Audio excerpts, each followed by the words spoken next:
NCR में खतरनाक स्तर पर पहुंच गया है पॉल्यूशन। कई इलाकों में बहुत गंभीर श्रेणी में प्रदूषण। एक्यूआई बढ़ने के साथ एनसीआर में बड़ी पाबंदियां। आज से दिल्ली एनसीआर में ग्रेड 3 भी लागू होगा।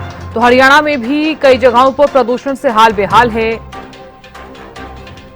तो दिल्ली एनसीआर में खतरनाक स्तर पर पॉल्यूशन पहुंच गया है, जिसके चलते लोगों को भी काफी ज्यादा परेशानी हो रही है। तो कई इलाकों में बहुत गंभीर श्रेणी में प्रदूषण। एक्यूआई जो है वो बढ़ता हुआ नजर आ रहा है। तो बड़ी खबर आपको बता रहे हैं।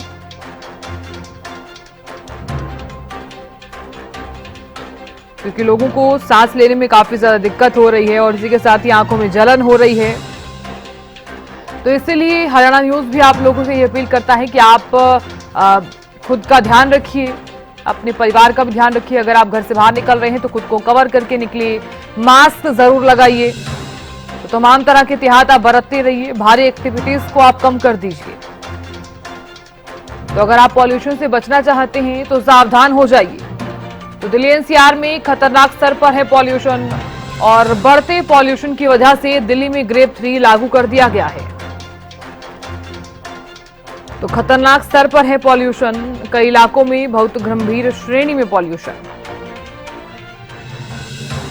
बड़ी खबर आपको बता रहे हैं। एक्यूआई बढ़ने के साथ साथ दिल्ली एनसीआर में पाबंदियां भी बढ़ा दी गई हैं।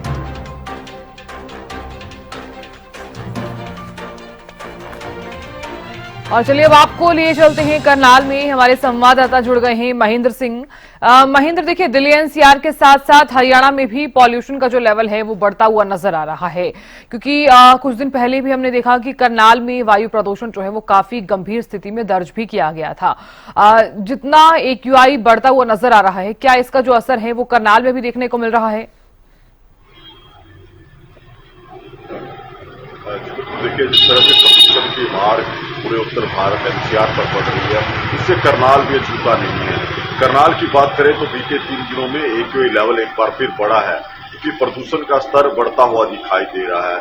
पहले जो है एक्यूआई लेवल करनाल जिले का 150 से नीचे चला गया था, लोगों को कुछ राहत महसूस हुई थी। लेकिन अब बीते 3 दिनों से ये एक्यूआई लेवल एक बार फिर बढ़ा है, अभी 200 के करीब चला है। क्योंकि जिस तरह से स्मॉग और धुंध एक साथ छाई है, उसके बाद कहीं ना कहीं लोगों के लिए आफत बढ़ती हुई दिखाई दे रही है। तो धुआं और जो आसमान में फैली हुई थी, ठंड बढ़ने के साथ साथ अब वो एक बार फिर अपना असर दिखा रही है। और यही वजह है कि इस मौसम में लोगों के लिए सांस लेने में तकलीफ जैसी दिक्कतें अभी से शुरू हुई हैं। इसके साथ साथ जिस तरह से धुंध के साथ और स्मॉग है, उससे विजिबिलिटी काफी प्रभावित हुई है। वाहन चालकों को अपनी वाहन चलाने में दिक्कतें आ रही हैं। तो ये आप अंदाजा लगा सकते हैं कि जिस तरह से प्रदूषण के लेवल बढ़े हैं, उससे लोगों को दिक्कतें हो सकती हैं। बिल्कुल महेंद्र, क्योंकि लोग जो है पॉल्यूशन से बचने के लिए तमाम तरह के उपाय भी कर रहे हैं। तो बात की जाए तो यहाँ पर क्या क्या उपाय जो हैं लोगों द्वारा किए जा रहे हैं, ताकि सावधान रहने की सबसे ज्यादा जरूरत भी हो जाती है। लोग किस तरह से खुद को पॉल्यूशन से बचा रहे हैं?